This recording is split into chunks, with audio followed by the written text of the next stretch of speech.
Halo teman-teman semua, terima kasih karena telah mengklik video ini. Dan bagi teman-teman yang baru bergabung, selamat datang, welcome to the gang. Dan bagi teman-teman yang sudah lama subscribe dan gabung dalam channel ini, terima kasih banyak. Aku harap kita semua selalu dalam keadaan sehat dan selalu diberkati. Nah teman-teman, kali ini kita akan bahas tentang wabah yang pernah terjadi di Eropa, di mana pada wabah itu para tenaga medis juga turut serta membantu dan merawat pasien. Namun alat pelindung diri atau APD yang digunakan oleh tenaga medis pada abad pertengahan saat itu sangatlah berbeda jauh dengan apa yang digunakan oleh tenaga medis sekarang ini. Seperti yang kita tahu sekarang ini kan tenaga medis menggunakan APD seperti face shield, masker, baju hazmat atau yang seperti astronot, kemudian menggunakan Google. Nah, pada abad pertengahan ketika terjadi wabah di Eropa, para tenaga medis saat itu menggunakan alat pelindung diri yang sangat unik dan terkesan aneh serta mengerikan. Nah, bagaimana kisah selengkapnya? Langsung saja kita bahas. Kisah ini berawal pada abad pertengahan di Eropa. Saat itu terjadi sebuah wabah penyakit yang sangat mematikan dan menelan banyak korban jiwa di Eropa. Wabah penyakit mengerikan ini dinamakan sebagai penyakit Black Death atau penyakit maut hitam. Dan awal mulanya muncul kasus penyakit Black Death ini yaitu terdapat di dataran Asia pada abad ke-14. Dan penyakit Black Death ini disebabkan oleh infeksi dari bakteri Yersinia pestis. Nah, sehingga nama lain dari penyakit Black Death atau maut hitam juga disebut penyakit pes. Nah, kenapa sampai disebut penyakit Black Death atau maut hitam? Karena ketika seseorang terinfeksi oleh bakteri Yersinia pestis ini akan muncul tanda kehitaman pada tubuh orang itu.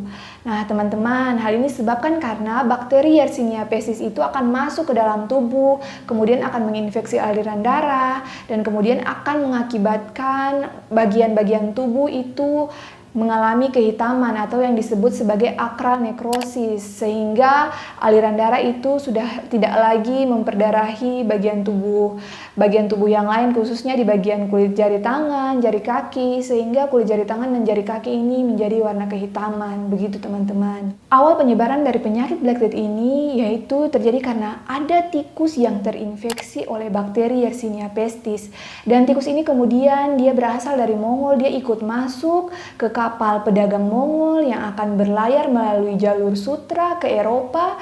Dia masuk dan kemudian dia hinggap atau dia tinggal pada keranjang dan barang-barang milik pedagang Mongol. Dan ketika tikus yang terinfeksi ini dia telah sakit dan dia kemudian mati, nah kutu-kutu yang hidup pada tubuh tikus itu kemudian dia akan pergi dan mencari inang baru. Nah, kutu yang telah terinfeksi oleh tikus yang telah mati ini dia kemudian akan masuk atau akan tinggal ke dalam tubuh manusia. Dan jadilah ketika para pedagang Mongol itu sudah sampai ke Eropa, maka orang-orang di Eropa juga ikut terinfeksi oleh bakteri Yersinia pestis itu, teman-teman. Penyebaran infeksi dari penyakit Black Death ini dapat melalui 3 cara. Cara pertama yaitu bubonic plague, di mana terjadi pembengkakan kelenjar getah bening seperti pada kelenjar di leher, kelenjar di ketiak, di pangkal paha. Nah, kelenjar ini kemudian dia akan membengkak atau muncul benjolan mulai dari sebesar telur hingga sebesar apel. Dan ini disebabkan karena kutu yang telah terinfeksi oleh bakteri Yersinia pestis itu menggigit manusia, teman-teman.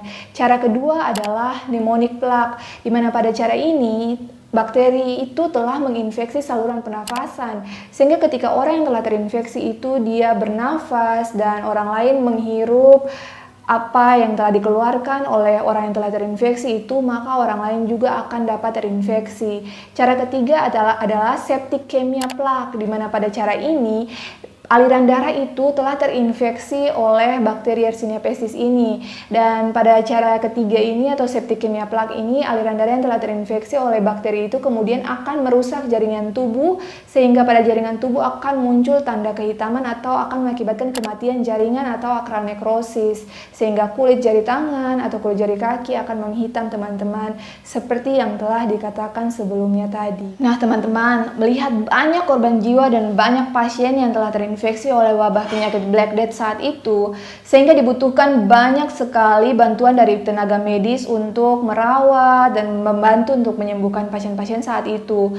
Namun pada saat itu alat pelindung diri yang digunakan oleh tenaga medis ini masih sangat terbatas dan bahkan terkesan sangat tidak layak, teman-teman. Sehingga saat itu banyak sekali tenaga medis yang jatuh sakit bahkan sampai meninggal. Nah, saat itu ada seorang dokter yang bernama Dr. Charles Delorme. Nah, Dr. Charles Delorme ini membuat sebuah kostum atau alat pelindung diri untuk dokter-dokter yang menangani wabah penyakit pes saat itu. Sehingga dokter-dokter yang menangani wabah penyakit saat itu dinamakan sebagai dokter wabah.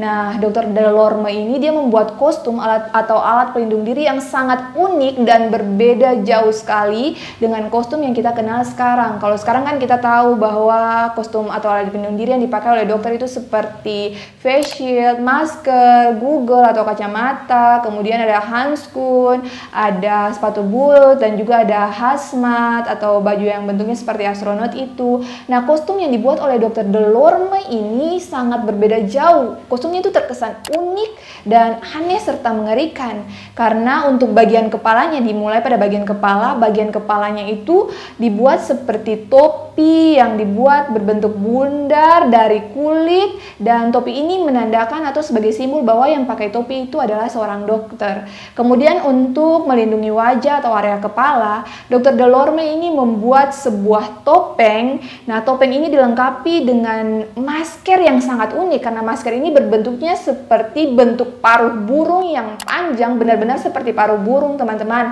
Dan kemudian pada paruh burung itu ditaruh atau diletakkan rempah-rempah dan wewangian seperti mint, bunga mawar, kemudian ditaruh cengkeh, kemudian ada rempah-rempah lainnya yang berfungsi untuk menyaring atau memberikan aroma wangi agar dokter wabah yang menggunakan paruh burung itu, masker paruh burung itu tidak mencium bau busuk dari mayat-mayat yang telah membusuk ataupun tidak terkontaminasi oleh udara-udara di luar yang telah terkontaminasi oleh wabah penyakit. Makanya ditaruh rempah-rempah di dalam paruh burung itu, teman-teman.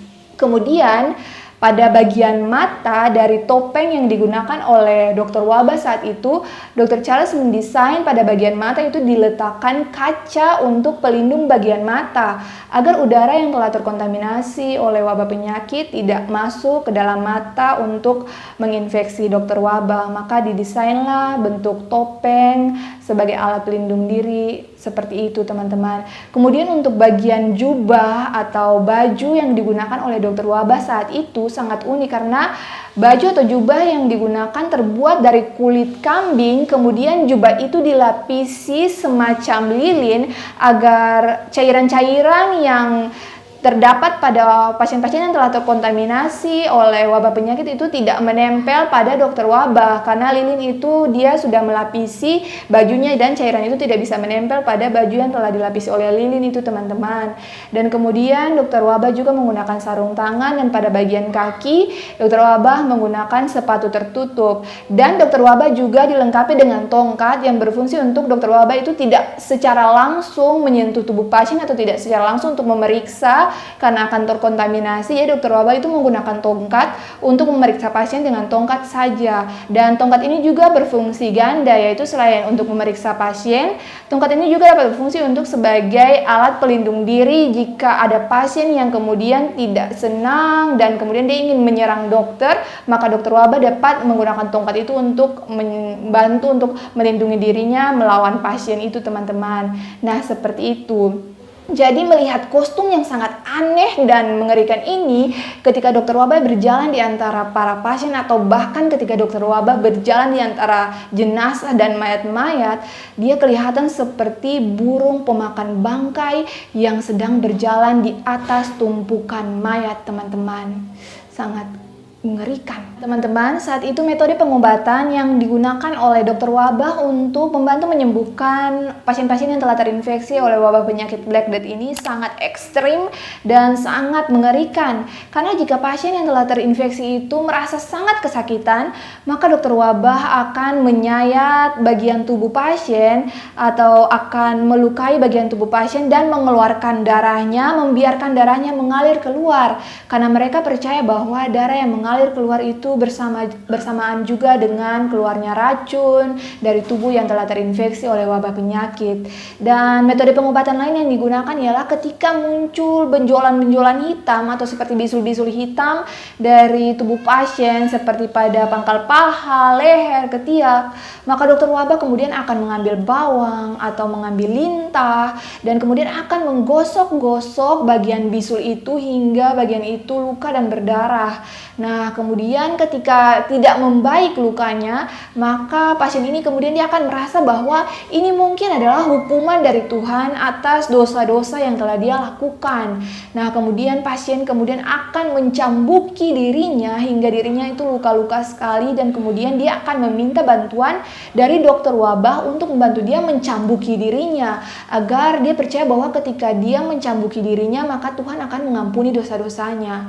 Nah, metode pengobatan ini ketika disamakan dengan metode pengobatan zaman sekarang tentulah sangat tidak rasional, teman-teman. Dan kemudian ada seorang dokter yang menentang metode pengobatan yang dilakukan oleh dokter wabah saat itu. Nah, dokter itu bernama Dokter Nostradamus. Nah, Dokter Nostradamus ini dia sama sekali menentang dan tidak percaya akan hal-hal tahayul seperti seseorang itu terkena penyakit akibat dari dosa yang dia telah lakukan dan Tuhan marah atas dia, makanya Tuhan kasih penyakit. Dokter Nostradamus sama sekali menentang akan pemikiran orang-orang dan dokter wabah saat itu. Sehingga Dokter Nostradamus ini mengeluarkan aturan-aturan dan cara-cara pengobatan yang baru, seperti ketika ada mayat atau jenazah yang meninggal karena terinfeksi wabah, maka jenazah itu harus dikuburkan sangat jauh dari lokasi pemukiman orang-orang. Dan kemudian orang-orang itu juga mereka harus menghirup udara segar, mereka meminum air yang telah dimasak hingga matang. Jadi mereka harus mengubah pola dari hidup mereka yang sebelumnya, teman-teman. Dan kemudian ketika apa yang dilakukan oleh Dokter Nostradamus ini berhasil dan banyak pasien sembuh, maka metode pengobatan ini kemudian diikuti oleh dokter-dokter yang lain, teman-teman. Demikian kisah tentang dokter wabah dalam menghadapi wabah penyakit Black Death dengan kostum atau alat pelindung dirinya yang aneh saat itu. Dan terima kasih untuk teman-teman semua yang telah menonton video ini. Jangan lupa like, subscribe, dan post komen di videonya. Dan sampai jumpa lagi di video selanjutnya. Dadah!